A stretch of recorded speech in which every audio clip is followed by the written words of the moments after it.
Look, some good news. I reckon that's all many of us are craving at the moment. And thanks to Dubbo's own Jen Cowley and NALAG, the National Association for Loss and Grief, you can actually read some positive tales right now. The project is called That's the Spirit. Jen, good morning to you.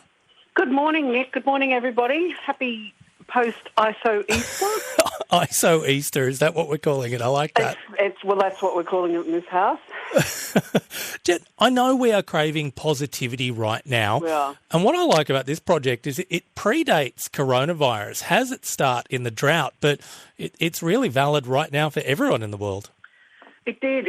And I was going to say we're craving positivity now, and I think over the past sort of 3 or 4 years in regional Australia in particular, we've been craving positive news and positivity for a long time. And this project, yes, has been born out of drought. It's not about drought, but it's prompted by drought because NALAG is part of the Western Rural Support Services Network. Say that 3 times fast. Which is a group of like-minded agencies and organisations that got together to make sure that we weren't reinventing the wheel in the drought space. And it became quite patently obvious quite early on that all the doom and gloom and the negativity was becoming a mental health challenge and having a very damaging impact on communities, and that negativity on communities that needed not only rain and water but hope as well. So out of that discussion came a growing need for some positivity, and this project came as part of what NALAG has called our Shout program.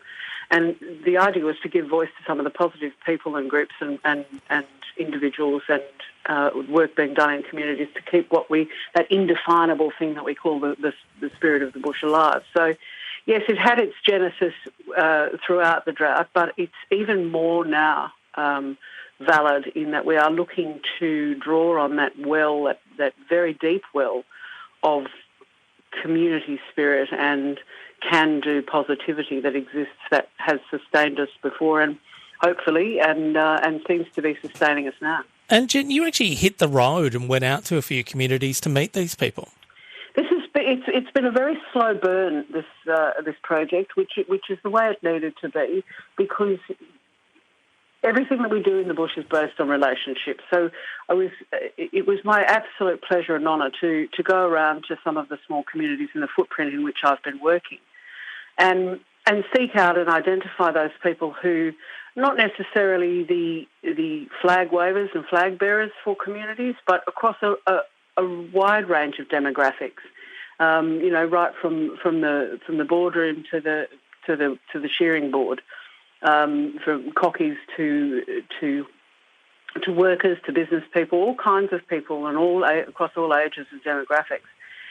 And it's been such a pleasure to be able to drive around and to hear their stories, and to give voice to some of those stories. And it's been a real honour.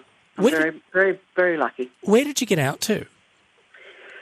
Well, we've gone as far, and as is usually the case with project I'm involved with, it's become something of an elastic-sided exercise because I can never say no to a good yarn, and it's a wonderful problem to have. But the more I travel, the more stories I'm collecting. So it's sort of grown a bit like Topsy, this thing, which of course has buggered up the timelines. And then, of course, along comes COVID-19 with its own idea of what it might do to timelines. So we are working across some challenges there. But, we've gone as far up as Burke. The Burke-Bree, Walgett I still have to get to, and I have to work out some a way of doing that. And right down to Cumnock and all points in between. And I haven't been able to cover off on all the communities. This is a snapshot only. So it's by no means comprehensive in terms of the wonderful, wonderful work and people that are out there that have made our region what it is and will continue to be. But we'd like to think that it's a snapshot of that spirit. And when you talk about the spirit, what sort of tales were you hearing? People are remarkably, I'm loath to use the R word because we're all sick to death of hearing it, but resilient. And I think it is a good word because people in regionals, particularly in small communities, do have that ability to pick themselves up, dust themselves off. And this is certainly not to diminish the impact of the big dry on our small communities, or indeed to diminish the impact of any adversity that strikes small communities. And God knows in the bush that we have enough challenges as it is. But there's, to a person, I ask a common question when I'm talking to people. What is it that you love about your community and being part of a small community? And to a person, they all say it's the people, and it's the way people come together and have each other's back in the bush. And I think that is so true. And now, and I think it's a credit to the wider community of Australia that we have, God willing and fingers crossed, been able to come together and work to flatten this curve. And I think that's the kind of, look, these circumstances aren't great, but let's just do what we can, let's get through it. And that's what I think has shone through for me. And the whole situation that we're going through now gives us an opportunity to look back on a different perspective, I guess, Nick. And it's something that's really shone through to me and shows me that now more than ever we need to draw on that spirit. Because I think, we're talking about that spirit, but I mean, these tales, this essential element of resilience and survival, boy, oh boy, we just need to hear that right now, don't we? I think we do. And I had a few moments there, you're thinking, oh God, this is just going to be so redundant. How do I tell a Pollyanna tale of positivity in the midst of all this doom and gloom? But it became patently obvious that now more than ever we need to hear these stories. And, there are stories that will over time emerge. We're just starting now to put the stories together.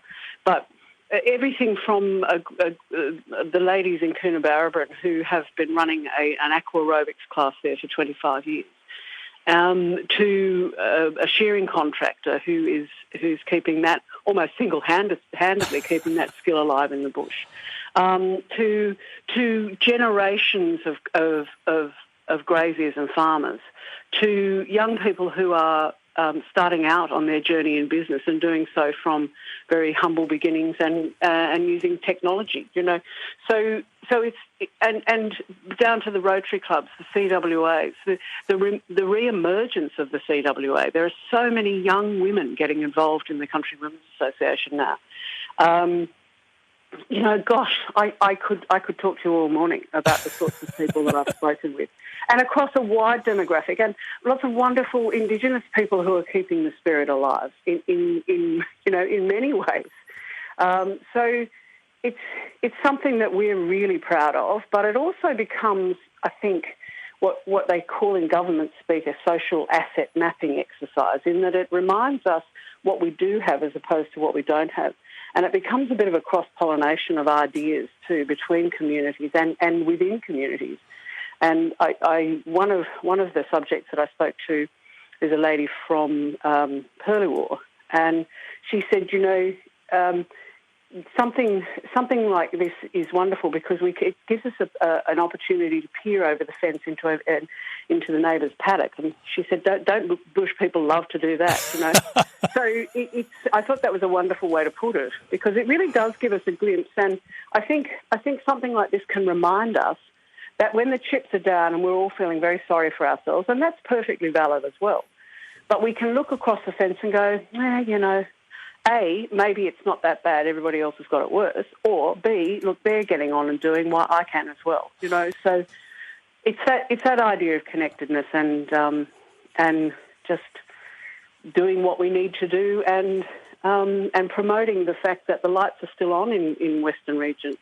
And now more than ever, we need our farming community. We need our the regional Australia.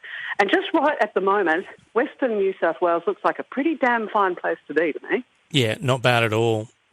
We've been dancing around this, but how do people actually read these stories? Well, I'm glad you asked, Nick. There's a website, which is www.nalag.org.au/That's the Spirit.